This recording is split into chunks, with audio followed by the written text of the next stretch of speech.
Welcome to another edition of Frankly Green Bay, brought to you by Baumeister. I've been wanting to get this guy on for so long, one of the best guitar players in the state. Ladies and gentlemen, Mr. Jimmy Crimmins. Welcome to another edition of Frankly Green Bay. Jimmy Crimmins, guitar god. What's up, buddy? Hey, man. Good to see you. You know what? I got to tell you. You and I go back because I saw you back in the early days when you were first playing. Yeah. When did you first pick up a guitar? 1965. And why? Saw the Beatles on TV, and I told my parents that, actually it was probably, 65, because the Beatles came out in 64, so Christmas around 65. Jimmy, what do you want for Christmas? I want a guitar. And they went, oh, my God. But let's talk about the beginning, playing.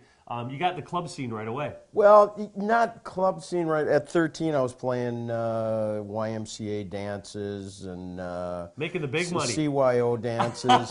But actually, probably end of 13, 14 age-wise, I was playing in beer bars. My God. And you grow up pretty quickly that way. But hanging around with people that were a lot better than me, that's kind of what my thing was. Speaking of that, you gain a lot of experience. You're playing around here. What prompted the move to California? Well, we had done a record with a band called Jeremago, and we were really big in this area. Played at Pack and the Hounds. Pack and the Hounds, everybody, baby. We were one of the star bands over there, and I just, pretty much done here, so I've moved out to LA, and then I got a job at Guitar Center and got a chance to really hang and play with the greats, and I got a million stories. We're going to talk about a couple. Okay, I want to talk about the Eddie Van Halen stories. Eddie Van Halen stories. You guys knew each other. Very well. Yeah, I knew Eddie very well. I hung out with Eddie. Sold him a lot of guitars. Really cool guy. Went to a lot of his performances. Obviously totally different styles. Yeah. I was more of the blues guy, and then when I moved to LA, got more into the jazz, blues, West Coast kind of thing.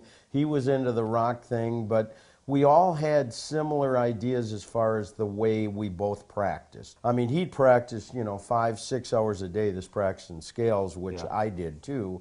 But, his thing was the rock thing, and mine was more the blues thing. I'm hanging around with all the celebrities so you're having hanging a ball. Out with Eddie, he knows you by name, and then you meet John Belushi. I meet John Belushi. It was kind of strange. And it was kind of by accident, because one night, and my wife and I, we're going out to eat one night, and I just happened to stop by the store, and I'm in the back office, and I get a call back there.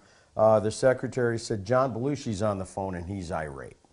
And I'm going, oh my God. So I pick up the phone, and it's John Belushi, and he goes, I was in the store a little while ago, he said, and I bought a guitar, a Gibson Les Paul. I said, cool. He said, well, I'm over at the Beverly Hills Hotel, and I noticed on the back of the headstock, it has a number 2 stamped on the back of the headstock. He said, what does that mean? And I said, well, John, that means that guitar was made in a second factory. And he said, I'm taking you to small claims court. I said, John, come on down to the store. I said, John, the reason that this guy sold you that guitar because he made more profit on you. We all work on commission. Yeah. I said, but, he started laughing and stuff. I had the stock guy, get him a fresh one out of the back. Jimmy, I tell you what, dude. It is a pleasure meeting you, Cool. a legend. Join us for part 2 next week as we talk to Jimmy about his life in L.A. Wow, guys, he's done everything and been everywhere. Let's get to my picks of the week real quick. Number 3, Sub-Average Explorer, second great week at the Green Room. Get out there. A total great show. Number 2, Tony and Tina's Wedding at the Forest in Tisch Mills. And my show opens this weekend, Little Chutes and Ladders. Yes, it's the story of Little Chute and the Dutch. All right, franklygreenbay.com. Thanks, buddy. Thank you. All right.